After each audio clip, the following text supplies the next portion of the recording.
No, his mind is not for rent to any god or government, but his cartridge is. It's The Adventures of Tom Sawyer and One on NES Works episode 142.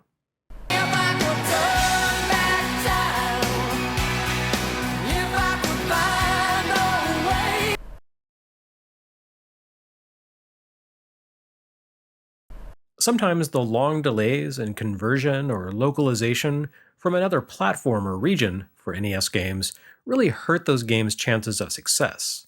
In the case of Jordan vs. Bird One, I think it actually worked in the game's favor.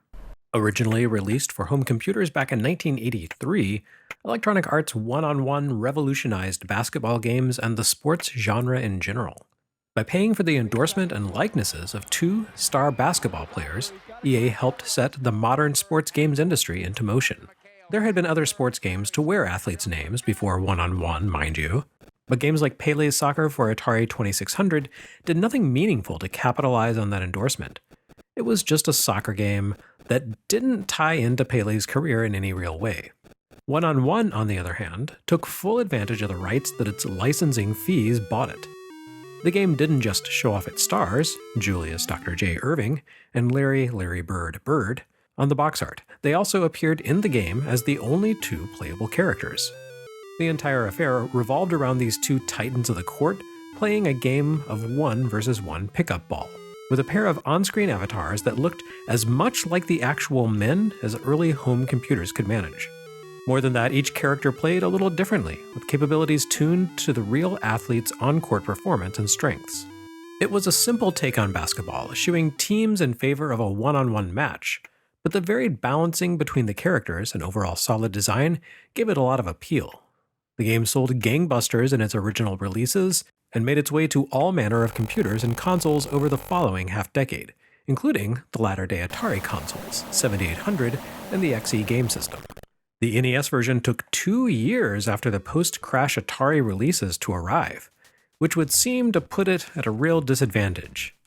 Not that anyone was going to rush out and buy an XE game system instead of an NES just because they had to own One, but at the very least it would have been one of those irritating points of comparison where that one kid in your classroom whose parents decided to get him a 7800 instead of an NES would have rolled his eyes in exaggerated contempt about how long the NES conversion took while declaring it further proof of the superiority of the console that he owned. Be honest, we all knew that kid. Maybe we were that kid. But here's the thing. One hit the Atari Corp ecosystem in 1987. That same year, Dr. J retired from the NBA. Suddenly, the Larry Bird versus Dr. J matchup didn't seem quite so icy hot as it had a few years earlier. Rather than shuffling meekly into obsolescence, though, EA updated the game by replacing Dr. J with the new hottest player in the league, Michael Jordan.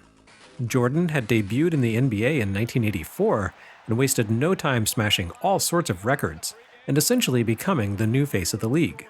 An aspirational hero, as those commercials where kids sang about how they wanted to be like Mike made clear. If I could be like Mike. You couldn't be Jordan, but you could wear his shoes if you had the money, and thanks to EA, you could play as Jordan, or against him, in 1988's Jordan vs. Bird One for Commodore 64. Although perhaps not different enough from the original One to count as a full and proper sequel, Jordan vs. Bird does update the workings of the original with much more than just a character swap. Jordan isn't just Dr. J wearing a 23 on his jersey, he plays differently too. Now, on C64, Jordan vs. Bird came across as a sort of swan song for the platform. There wouldn't be much of note released for that platform after 1988, and the game looks as good and plays as smoothly as you could imagine for a machine that old. The NES version doesn't quite hit that mark. Publisher Milton Bradley tapped Rare Limited to do the heavy lifting, so it looks good and it plays well, but there's something about the C64 platform that makes the player sprites move more fluidly than they do here. I'm guessing it comes down to the way the console accesses data and the rigid manner in which it handles sprites, but Jordan vs. Bird looks fine, though not amazing here. Certainly, it struggles to look as vibrant or fluid as Jaleco's Hoops, which, as I've mentioned before, really seemed to capture the platonic look of the NES in its latter days, on top of offering more variety in terms of characters, stats, and game modes.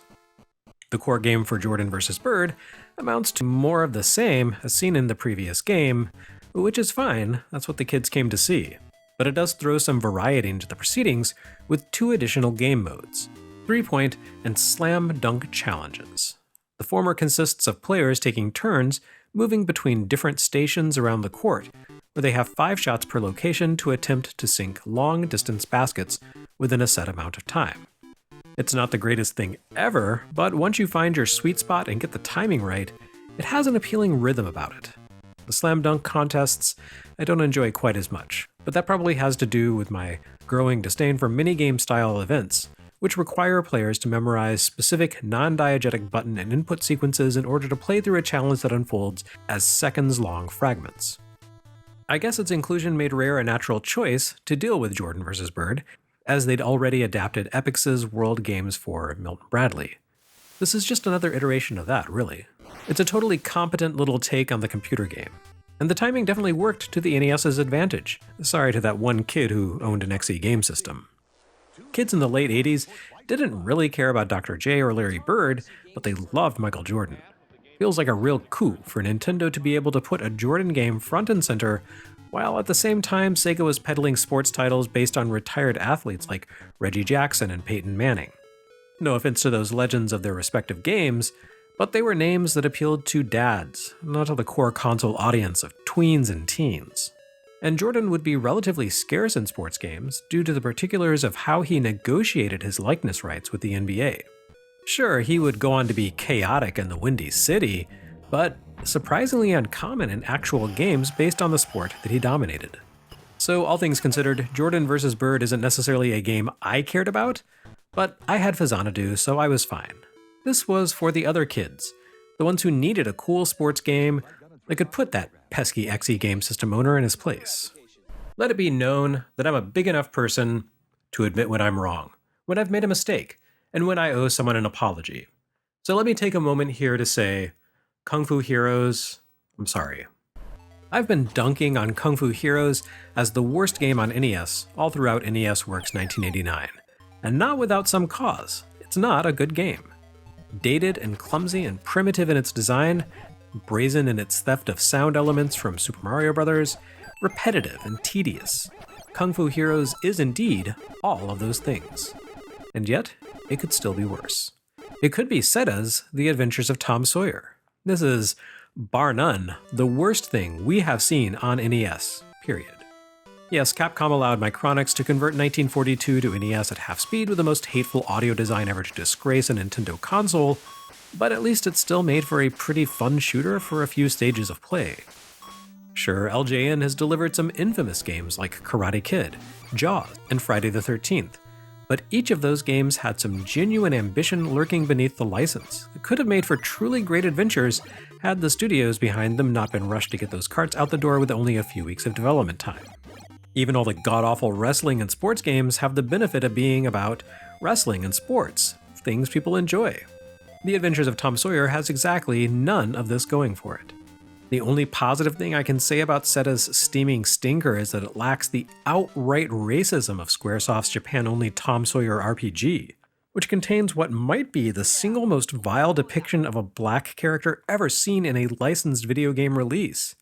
But not vomitously racist is such a low bar of quality to clear that even your media-addled, conspiracy theory-loving grandpa can pull it off on Facebook from time to time. Except, whoops, The Adventures of Tom Sawyer can't even pull that off, really. The antagonist of the piece is Injun Joe, a half-Native American thief and murderer who, upon finding himself in an 8-bit video game, promptly proceeds to kidnap the nearest thing he can find to a princess. In this case, Tom Sawyer's friend, Becky Thatcher. Now, you may say that the issues with both Sega and Square's takes on Joe and Jim stem from the source material, which is not wrong. The author of the novel The Adventures of Tom Sawyer, Mark Twain, was a clever satirist with a knack for writing a rollicking action yarn for kids, but he was a product of his time, which means he tended to create less than kind depictions of other races. One can only hope that meeting an enlightened being such as Guinan in San Francisco eventually cured him of that habit in his later life. Unfortunately, whatever soul-searching his El Aurian encounter may have inspired, it doesn't change the fact that Injun Joe as a character is, as the kids say these days, deeply problematic. It's not that he's a Native American criminal, because criminals come in all forms, but rather that the book explicitly states that his criminal nature results from the fact that he's Native American. Not great, Mark Twain. But there's plenty of other things to get steamed up about when it comes to the Adventures of Tom Sawyer, besides Seda's probably naive approach to integrating a fictional character from an old foreign novel into the tropes of an 8-bit video game. That bit's just the festering cherry on a veritable sludgy sundae of shit. The Adventures of Tom Sawyer sucks, through and through, even before you stop to consider the socio-political ramifications of Samuel Clemens' 19th century perspective on genetics. If you like anything about video games, The Adventures of Tom Sawyer exists to give those sensibilities a rude middle finger. I don't remember the last time we came across a game that looked as much like a janky 1985 release from a low-tier third-party developer on NES Works as we have here with The Adventures of Tom Sawyer. With shockingly simplistic graphics, grating audio, clunky controls, and careless one-hit kill enemy placement, everything about Tom Sawyer reads like an amateur hour release from a third party that would soon vanish from history. It's a VAP or ISCO kind of production, one that would have been tough to love even in its original incarnation as a hastily assembled Famicom Disk System budget release in 1986. Except, oh no, The Adventures of Tom Sawyer was not originally created as a budget Disk System release in 1986.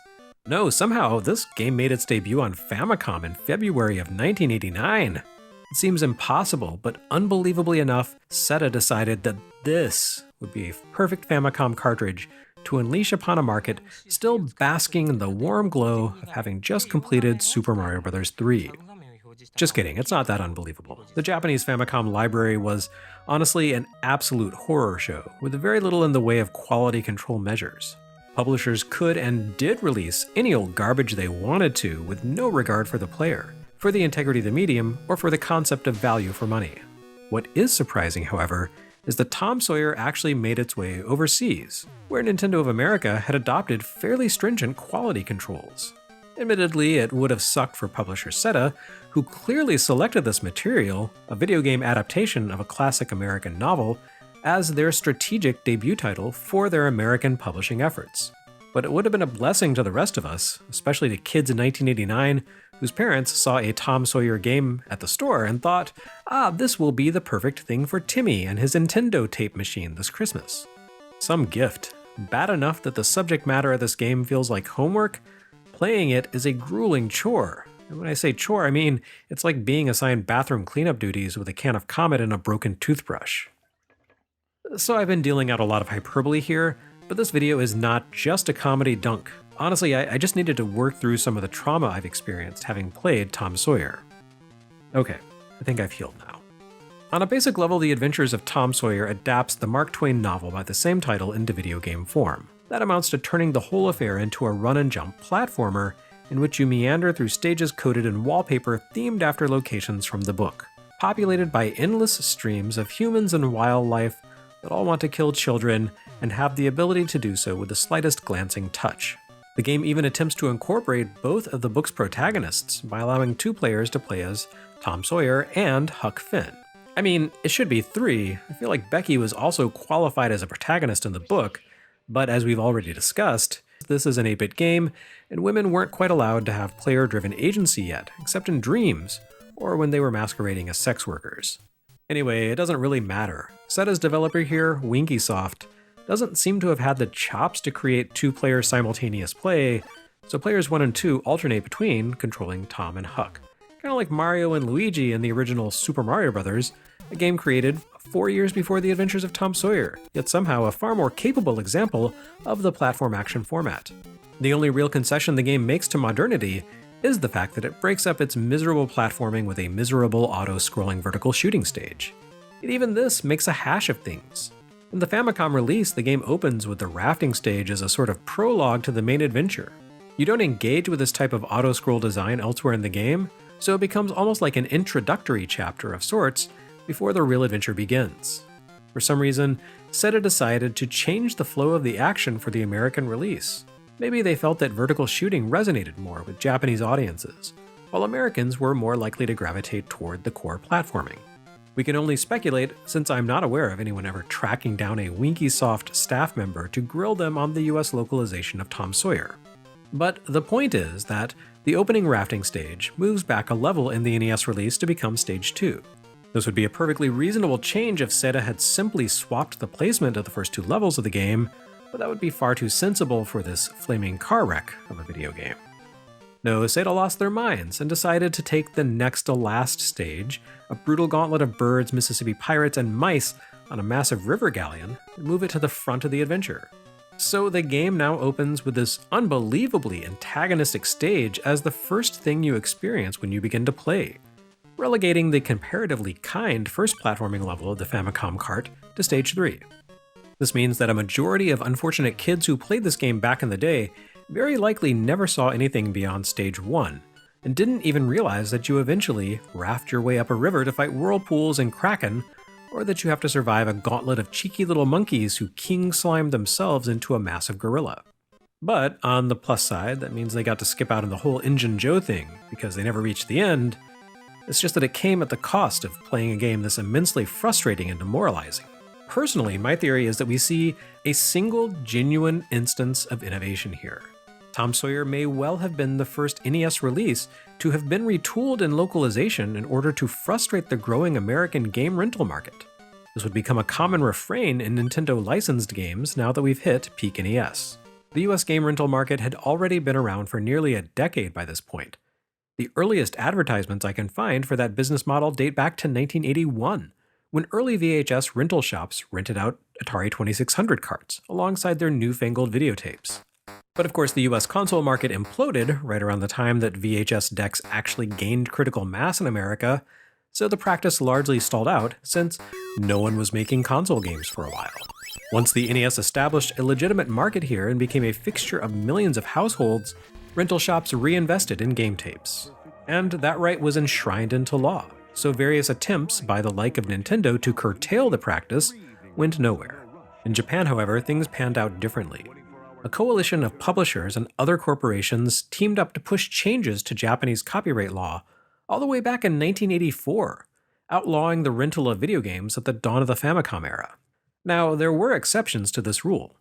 According to Richard Eisenbus at Kotaku, individual publishers could elect to allow their works to be rented. SNK initially launched the Neo Geo AES platform in Japan as a device to be rented rather than purchased. But renting out games was a case-by-case process that involved figuring out which publishers were cool with it and which would come down on an offender with the whole weight of the Japanese judiciary. Not only would such a granular process be impractical for most rental shops to navigate, the majority of publishers opposed rentals, so the game rental market simply never could have covered a wide enough gamut of selections to be a viable business. The Japanese law aimed to suppress piracy. Console copiers were fairly common there, it seems. Not so much here, though. Certainly in all of my years of gaming in the 8 and 16-bit eras, I only encountered a copying device once, and that was at the tail end of the Super NES era in the hands of a student from Hong Kong. Cartridge piracy just wasn't a huge issue here in the US. But rentals still caused problems for publishers in America because kids had gotten pretty good at their Nintendo games. They had begun to develop a habit of renting a promising game on a Friday night, destroying it over the course of a weekend, returning it to Hollywood Video or Blockbuster 2 days later, never to be played again. A game like that would never be considered as a possible purchase by ravenous children with limited allowances and an endless appetite for new games. This meant that game publishers suddenly found their sales disrupted. If a couple dozen possible customers could get their fill of a game with a $2 rental, that was an awful lot of $40 sales not being made. Unable to seek legal recourse, publishers settled simply for being mean. For a brief window of time, Japanese games localized for the American market often ended up being far more difficult to complete than they had been back in Japan. A real change of pace from 1986 when Nintendo chose not to localize Super Mario Bros. 2 because it was just too darn hard. This would really begin to take hold in 1990 or so when games like Castlevania 3 rebalanced character skills and enemy damage values to retune the US version to feel absolutely punishing to complete in places.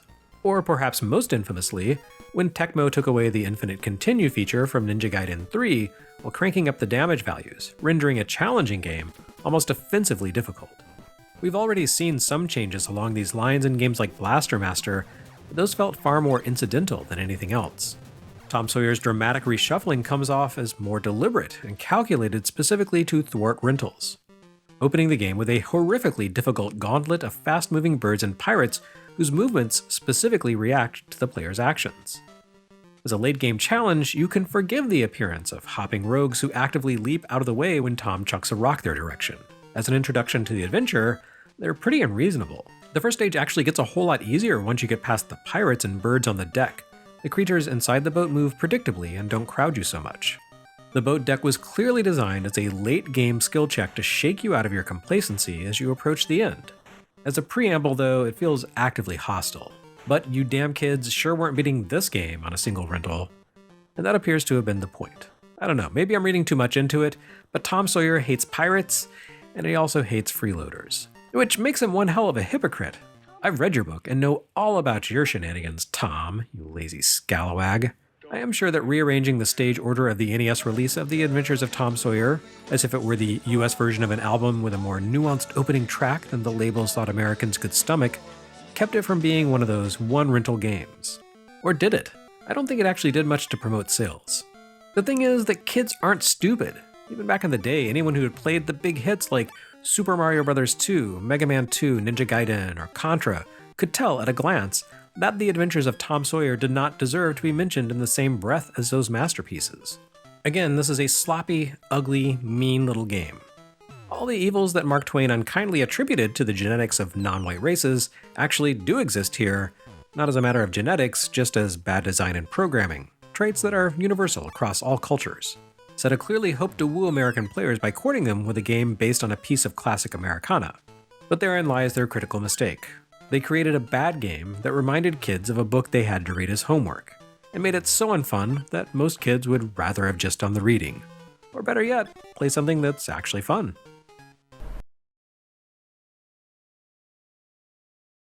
As usual, Nintendo Power remained pretty silent on these two games, giving them both brief video shorts features, one in Volume 7 for The Adventures of Tom Sawyer, and another in Volume 8 for Jordan vs. Bird, one-on-one. Honestly, it's more than Tom Sawyer really deserved.